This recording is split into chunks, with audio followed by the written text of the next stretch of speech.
I'm Christina from Travels with Ted, and if you're trying to find your RV's GVWR, you're in the right place. First, let's quickly make sure you understand what the GVWR is. GVWR stands for Gross Vehicle Weight Rating. It's the maximum amount your RV should weigh when it's fully loaded. That includes the RV itself, your water, your gear, and everything inside.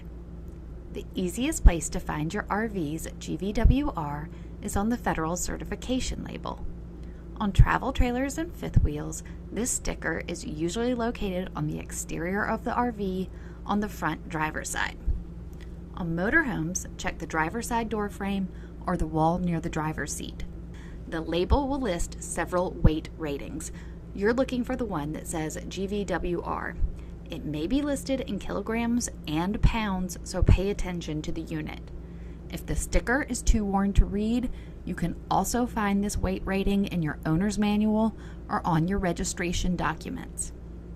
You can also look it up online. Head to Google and search your RV's year, make, and model, plus the word GVWR.